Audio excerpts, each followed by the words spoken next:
In April of 25, we bought a Brinkley, and everyone thought our investment was crazy. But by August, we had either packed up, sold, or given away most of our things. The rest, we moved into the fifth wheel. And by August 5th, we left our sticks and bricks life for a life on the road. It's been 6 months now, and the question is, was it worth it? This video is our 6-month review of the G3250. We'll go over some of the not so pleasant discoveries. They seem to be all gummed up. And some things that really annoy us. They're all screwed up. We'll cover some quality issues. Is not the best built. And how we handle things that are out of our control. I may have had a temper tantrum. We've got to talk about the storage in this thing. And I mean, who would put 300 pounds of tools in their drawers? And the features that sold us on it in the first place. It was a big selling factor for me when we bought it. Before we get started, please help us out and hit that subscribe button. Give us a thumbs up and ring the bell for notifications. Now let's roll. So, do we regret this purchase? That is the question. Let's talk about it. So this is not our first trailer, but it is the first trailer that we've decided to live in full time. How many miles have we towed this thing so We far? have towed this beast 7,489 miles altogether, and through, what is it, 13 states now? I think that's right, 13 states. So I think that probably gives us a pretty good feel. I think so. I think we have an opinion on if we've made a We mistake or definitely not. have some opinions. So, so we're going to share those with you. One of the primary reasons that we had chose this particular model had to do with the layout of the trailer and how it had separate spaces that really felt separate. So we thought that would probably be one of the easiest ways to break it down, to kind of go through what we liked and what we didn't like. Let's start with the garage. One of the big selling factors for us was having this garage space. It's not a big, huge space for like a toy hauler or anything like that, but it's got its own desk and stuff in there, so we can use it as an office. Most of the time, that's how I use it, as an office. That's primary use and is then office. When we're traveling, it becomes a garage space to put things. So we put our e-bikes in there. We've got paddle boards that we throw in there, and it just becomes an extra space to throw all your stuff when you're traveling between locations. I really like that it has the window that goes between the kitchen and the space and the glass door that goes between, because that's what really creates that separation of space. You can't really hear each other. It does. When I'm working in there, when I have the door shut and the window shut, it's pretty isolated. I can have meetings in there without having to have headphones or anything on, and it works really nice. And because we don't haul a toy, that helps with cargo space, right? Yeah, Or so for capacity. cargo capacity, I mean, this trailer, it's a toy hauler, so it has the high capacity cargo carrying capability. But because we're not carrying big, heavy side-by-sides or motorcycles or anything, it really allows us to use that weight in other places. We do have a video that I will link. It'll be in the description, and I'll also put at the end that we do a full video about our garage and how we use it. So I'll include that. The black sink. I really struggle with the black sink. Don't like the black sink. So Yeah, the black sinks, it doesn't seem to matter whether you're just running water in them or what, but they seem to be all gummed up, and they kind of have a white tint to them all the time. okay, let's move into the kitchen. I really like this kitchen. It was a big selling factor for me when we bought it. A couple of things I really like about it. I like the counter space. You can spread out. There's workable space. You don't have to move one thing to work there. 2, I love storage part of it. The storage in this kitchen, there's a ton of it, and I haven't even used all of it. There are spots that I haven't even put things in, which is fantastic considering we live in it full time. I also really like the range and the oven. They're functional. It's a full-size oven. I can cook something in it, cookies, a turkey, and the range is a 4-burner range. So the fridge is a residential fridge. It's not as deep as a standard residential fridge, but it has so much space inside it. And the freezer has an ice maker. Total thumbs up for me on that one. I also really appreciate the pull-out cabinets. The spice rack is fantastic, and I like the pull-out pantry part of it because I don't have to, there aren't things stacked way in the back that I can't reach. I can just pull it out to get to things most of the time. They're not perfect. The pantry is kind of a known issue with Brinkley. And if you start getting some weight in it, it doesn't want to pull out all the way. It only wants to come out about halfway. So you have to get under it with your hand or get under it somehow and pull the drawer all the way out because it kind of hangs up. Now there's been a lot of different ideas for fixes on there. Some people have put extra slides on it to help remedy that situation. We haven't done that yet, but there are fixes for it. The small pantry does the same thing, so both of them do it. The silverware that pulls down from the bottom of the cabinet, those are great as well, as long as you don't put too much weight in them. The little latch that they put on them to hold them up while you're traveling ends up pulling out because they just can't hold very much weight. It just pulls out of that wood. So coming up with a different latch system or a different way to tie those trays up really helps on travel days. Yeah, I've come up with a different solution that involves Velcro tape and a rag. To come, we are looking at trying to find some latches that'll work for those, and hopefully that'll take care of our problem. The latches are all screwed up. All right, let's hop to the living room because it actually has a living room, which is awesome. And that's one of the things, again, separate space we really liked. There's lots of room in this living room to spread out. The L-shaped couch is great, so the whole family, that's us and the 2 dogs, fit on the couch, which is fantastic. And it has more of a residential feel that way because you can spread out, and we can put side tables, like we've got little storage basket tabletops that we can use in there, which I really like because it makes it feel more homey. Oh, definitely. It's nice having a place to put your remotes. Yeah, and your remotes.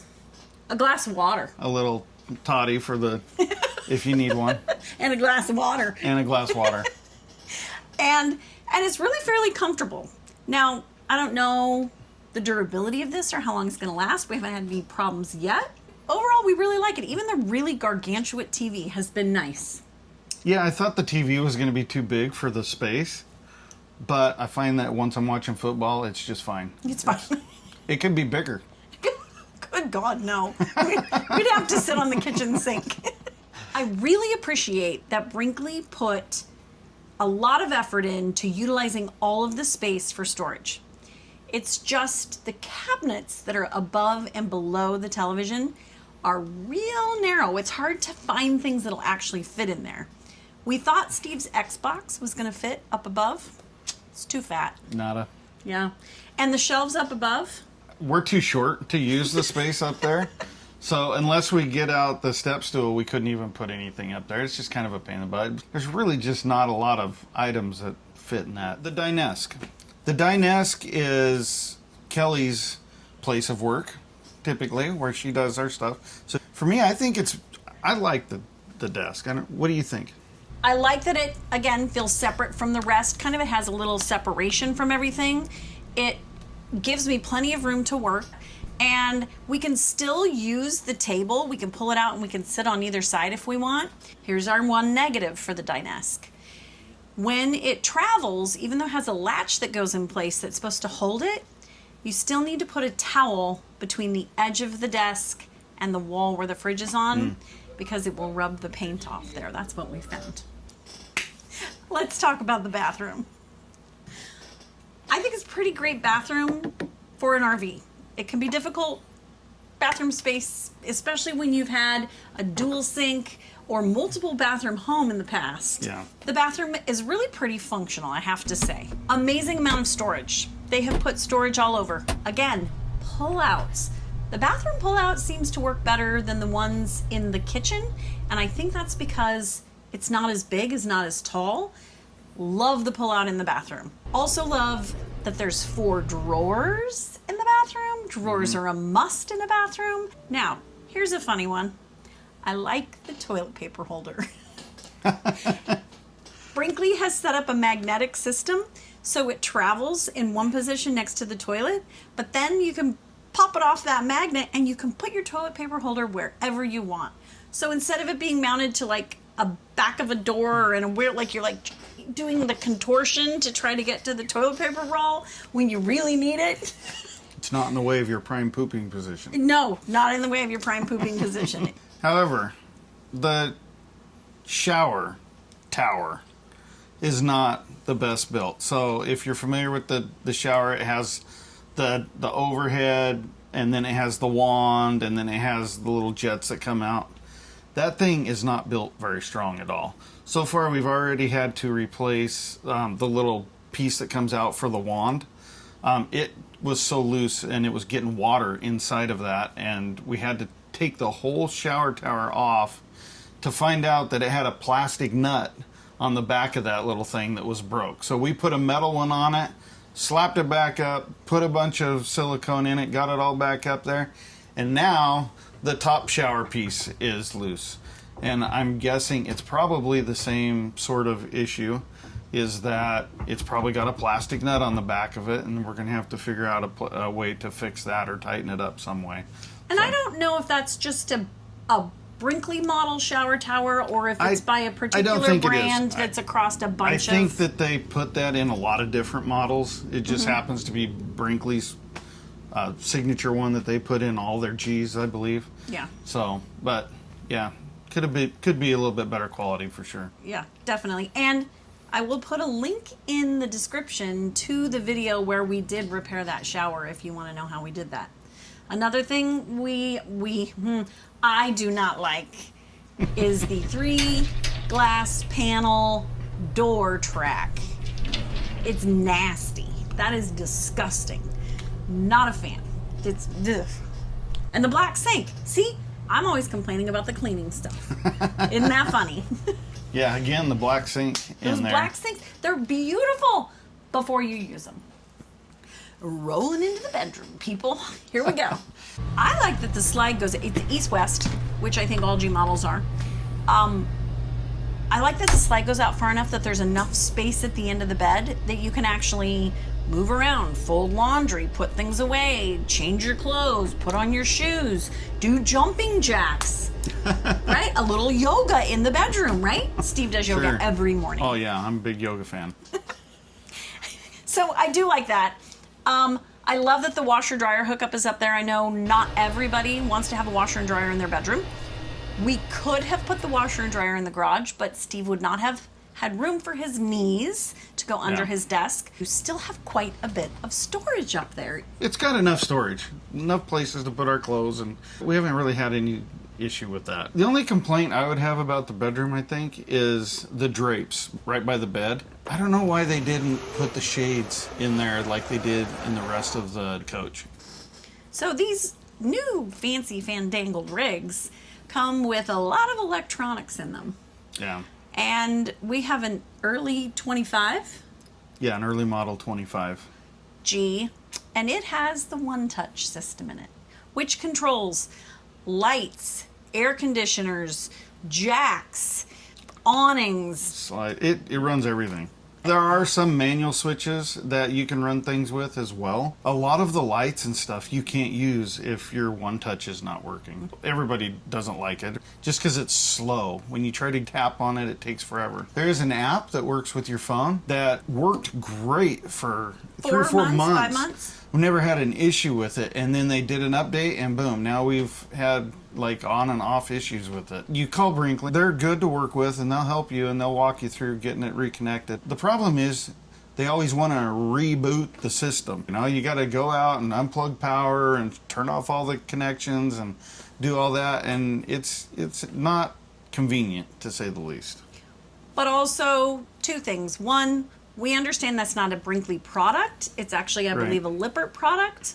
And 2, they did replace it in their newer models. They are putting a Firefly, I believe, is Firefly what it's in called. it. I will tell you, I may have had a temper tantrum. Do you want to tell us about your basement? Sure. I gotta tell you, the basement in the G model is the reason I really wanted this trailer. The amount of storage down there is crazy. It's got that 3-way pass-through up in the top part of it. You can get to it from either side or flip up from the front and get into it from that direction. We actually have space. You know, when we left the house, I didn't know how much extra space we were going to have anywhere. It's always a work in progress. Every time I get in there, I think of a different way that I can organize it to make it more useful. But overall, it's been great. It's got 3 sliding trays. 1 great big one on the passenger side and then 2 on the driver's side. Those things hold like 300 pounds apiece. Not that you should put 300 pounds apiece in them. They work really smoothly. They're really smooth. They're I can get it they're done. on roller ball bearing, slides on them. They work fantastic. And Brinkley had changed that when we got ours. They used to be more ride drawers, but Brinkley adopted their own system for it. Yeah, and I so think now they- it's got the little Brinkley symbol on it. Really, really love the basement storage area. Yeah. And I mean, who would put 300 pounds of tools in their drawers? Another big bonus too is that the storage area is heated. Where all your connections are, your water and your electrical, all that stuff that's up in there, it stays heated when you fire up the furnace if it's cold outside. So being a toy hauler, you get the great big holding tanks on this thing. So our freshwater tank is about 150 gallons.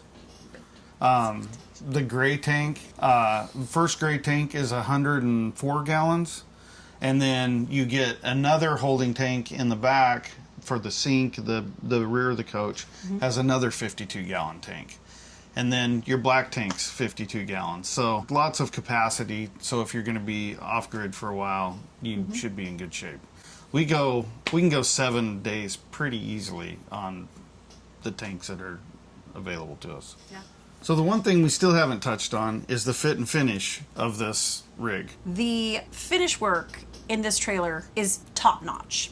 I'm really impressed. I like the color of it as well. I love how the drawers are put together. They're super solid. The magnets work really well. I love that they don't have that clip-in thing that like pushes in. The and magnets, have we really had anything opened while we're traveling? Never. They hold great. I challenge you to go into any trailer and look at how the cabinets are made and then walk into a Brinkley. They really are different, and it was a huge selling point for Big us selling. as well. I like the square window frame and that there aren't those boxed in valances over the top. I've absolutely loved the finish work and the fit of this trailer. So, here's the question. Everybody asks us. We've had, I don't even know how many people have been Countless. walking by. Hey, see you got a Brinkley. Was it really worth it? Yeah. Because We get that question every other week, easily. they're not cheap. I guess it depends on what your priorities are, what's important to you, and what your budget is, because there is no wrong trailer to start in. For us, it was worth it.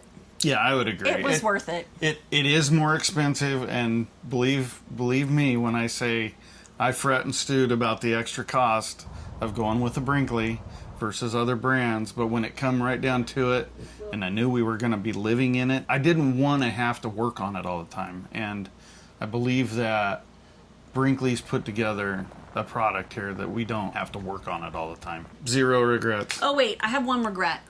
What's that? I wish we could afford to upgrade every year. A little bit of envy going on because Friends, Chuck and Val, calling you out, Chasing Fun 365. They just picked up their brand new G3250 full body paint. full body paint It's gorgeous. is pretty. Yeah, so, yeah, that'd be my only regret. Okay, we'll see you next week. Oh, come on, you know you want to do it. Hit the subscribe button so you can see more of our craziness next week.